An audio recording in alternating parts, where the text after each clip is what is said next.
Cricketer Rishabh Pant की car का भीषण एक्सीडेंट हुआ है और इस हादसे में ऋषभ पंत घायल हो गए हैं। एक्सीडेंट के बाद उनकी कार में आग लग गई। ऋषभ पंत के सिर, पैर और पीठ में चोट लगी है। उत्तराखंड के डीजीपी ने बताया कि कार का शीशा तोड़कर ऋषभ पंत बाहर निकले। ऋषभ को देहरादून में भर्ती कराया गया। पंत ने कहा कि वो अकेले ड्राइव कर रहे थे। रात में उन्हें झपकी आई और इसके बाद हादसा हो गया। रुड़की के पास यह हादसा हुआ। पंत की कार पूरी तरह से जल चुकी है। तो ये तस्वीर हम आपको दिखा रहे हैं ऋषभ पंत की, जो चोटिल हैं। और अब से थोड़ी देर पहले उनकी जान बचाने वाले शख्स से भी हमने बात की थी, जिसने उन्हें गाड़ी से निकाला था जब वो बाहर निकल रहे थे और उसके बाद उन्हें अस्पताल में भर्ती करवाया गया था। फिलहाल जो अपडेट है उसके मुताबिक ऋषभ पंत अकेले गाड़ी ड्राइव कर रहे थे। उनके पैर में चोट आई है, सिर में और पीठ में बहुत ज्यादा खरोचों का जिक्र जो है वो किया जा रहा है। हालांकि मेडिकल बुलेटिन आने के बाद स्थिति जो है वो पूरी तरह से स्पष्ट हो पाएगी। यहाँ गाड़ी में आग लग चुकी है। ये बंदा बेचारा, देखो एक्सीडेंट हो गया सुबह। माथे पर पट्टी, दाहिने पैर पर प्लास्टर, पीठ पर गहरे जख्म के निशान। अस्पताल के बिस्तर पर बेसूद लेटे देश के जाने माने क्रिकेटर ऋषभ की यह हालत एक भयंकर सड़क हादसे के बाद हुई। ऋषभ पंत मौत के मुंह में जाने से बच गए।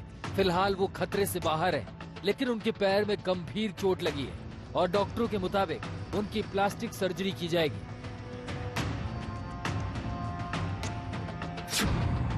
ऋषभ पंत सुबह आज तड़के दिल्ली से देहरादून के लिए निकले थे। DL10 CN 1717 नंबर वाली ये BMW कार है, जो हादसे के बाद आग के गोले में बदल गई और अब उसकी पहचान भी मुश्किल है। इसे ऋषभ चला रहे थे और कार में वो अकेले ही थे। जिस जगह पर घटना हुई है वहाँ पर रेलिंग टूटी हुई है। जगह जगह गाड़ी का तेल और गाड़ी के अवशेष पड़े हुए हैं। गाड़ी को नारसन चौकी में फिलहाल रख दिया गया है। सुबह 5:30 बजे जब ऋषभ पंत दिल्ली से करीब 170 किलोमीटर दूर नारसन गुरुकुल के पास पहुंचे थे, जो देहरादून से 90 किलोमीटर पीछे, तभी उनकी कार अचानक डिवाइडर से टकरा गई। यहाँ गाड़ी में आग लग चुकी है। हादसा कैसे हुआ और ये कितना भयंकर था, उसे आप इस वीडियो के जरिए समझिए। पहले इम्पैक्ट से लेकर कार के जाकर रुकने तक का पूरा ब्यौरा इस वीडियो में है। देखिए, ये पहला पॉइंट ऑफ इम्पैक्ट है।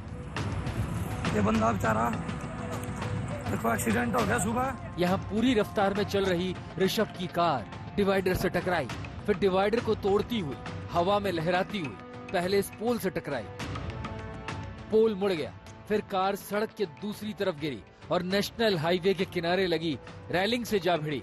इस रेलिंग को तोड़ती हुई कार आखिर में जाकर जहां रुकी, वो पहले इम्पैक्ट से लगभग 100 से 150 मीटर दूर है। आप इसी से अंदाजा लगा सकते हैं कि हादसा कितना भयानक रहा होगा। रेलिंग से टकराने के बाद कार में आग लग गई। ये बंदा बेचारा, देखो एक्सीडेंट हो गया सुबह। ऋषभ पंत ने विंडशील्ड को तोड़ा और कार से बाहर आ गए। उनकी जान तो बच गई, मगर वो बुरी तरह से घायल हो गए। ऋषभ को रुड़की के सक्षम अस्पताल में भर्ती कराया गया। यहाँ उनकी मरहम पट्टी की गई, दाहिने पैर पर प्लास्टर चढ़ाया गया। बाद में उन्हें देहरादून के मैक्स अस्पताल में ले जाया गया। जो उनको चोटें थी वो मेनली है 2-3 लैसेड वुंड्स हैं, जो कि फोरहेड पे है। उनको यहाँ पे एक लेफ्ट आई के ऊपर है, और कोई हेड इंजरी का ऐसा कोई साइन सिम्टम बाद में नहीं निकला उनको। राइट नी में एक्सरे में हड्डी में कोई प्रॉब्लम नहीं निकली उनको जो मैंने एग्जामिन किया, हालांकि पेन काफ़ी था उनको, उन्होंने मुझे अच्छे से एग्जामिन नहीं करने दिया, तो उसमें लिगामेंटल प्रॉब्लम निकले है उनको। पुलिस के मुताबिक ऋषभ पंत ने बताया कि उन्हें झपकी आ गई थी, इसी वजह से उनकी कार डिवाइडर से जा टकराई।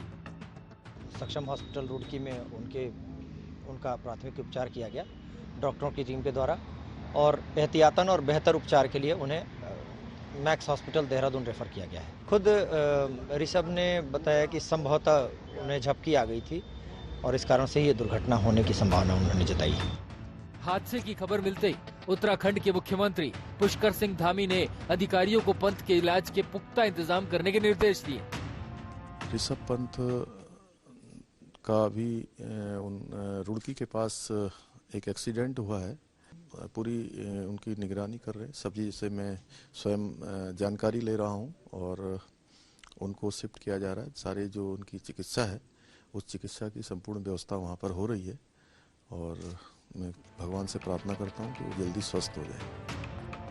25 साल के ऋषभ पंत विकेटकीपर के साथ ही धमाकेदार बल्लेबाज है।